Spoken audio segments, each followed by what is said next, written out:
Chapter 1, Part 1 The Message and Secrets of Our Lady of La Salette.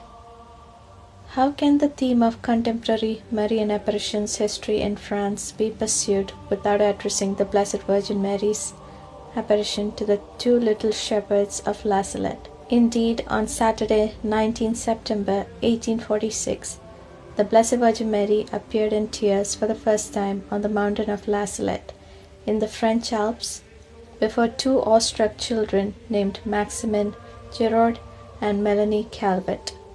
Here is the testimony given by the two young children, copied exactly as it was published and received by Church, translated from the original French into English. Melanie Calvet's written testimony. On the 18th of September 1846, the eve of the Holy Apparition of the Holy Virgin, I was alone as usual, watching over my master's cows. Around 11 o'clock in the morning, I saw a small boy walking towards me. I was frightened at this, for it seemed to me that everyone ought to know that I avoided all kinds of company. This boy came up to me and said, "Little girl, I'm coming with you. I'm from Corpse too." At these words, the natural evil in me soon manifested itself, and taking a few steps back, I told him, "I don't want anybody around.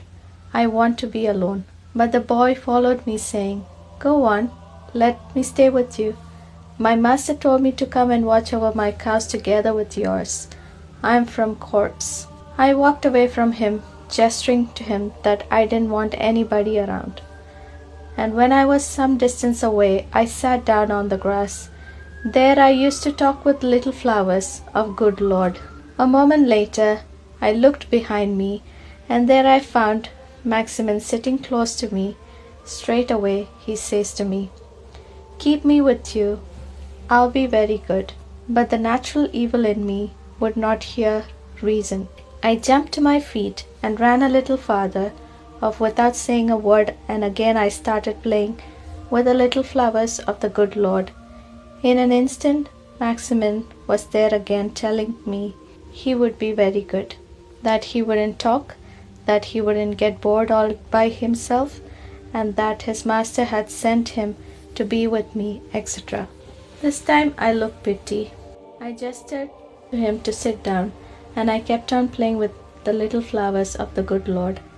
I wasn't long before Maximin broke the silence by bursting into laughter. I think he was making fun of me. I looked at him and he said to me, "Let's have some fun. Let's make up a game."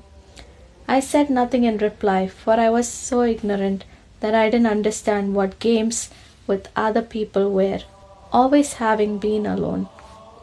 I played with the flowers on my own, and Maximin came right up close to me, doing nothing but laughing, telling me the flowers didn't have ears to listen to me, and that we should play together instead. But I had no liking for the game he told me to play. I started talking to him, however, and he told me that the 10 days he was to spend with his master and would soon be over, and then he would go home to his father in Corpse, etc. While he was talking, I heard the bell of La Salette. It was the Angelus. I gestured to Maximin to lift his soul up to God. He took off his hat and was silent for a moment. Then I said, "Do you want to have dinner?" "Yes," he replied. "Let's eat." We sat down, and I brought out of my bag the provisions of my master had given me. As was my habit before breaking into my little round loaf, I made a cross with the point of my knife on the bread and a little hole in the middle, saying, "If the devil's in there, may he leave, and if the good Lord is in there, may he stay." And I rapidly covered up the little hole. Maximin burst into laughter and kicked the loaf out of my hands. It rolled down the mountain side and was lost from the sight. I had another piece of bread, which we shared.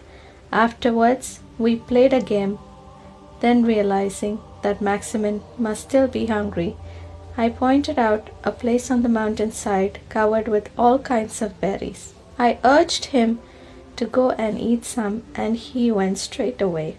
He ate a few berries and brought back his hat full of them.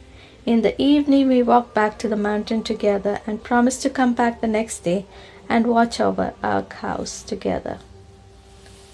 The next day, the 19th of September, I met Maximin on the way up. We climbed up the mountainside together. I discovered that Maximin was a very good simple boy and would willingly talk about what I wanted to talk about. He was also very flexible and had no fixed opinions. He was just a little curious, for when I walked away from him, as soon as he saw I had stopped, he would run over to me to see what I was doing and hear what I was saying to the flowers of the good Lord. And if he arrived too late, he would ask me what I had said.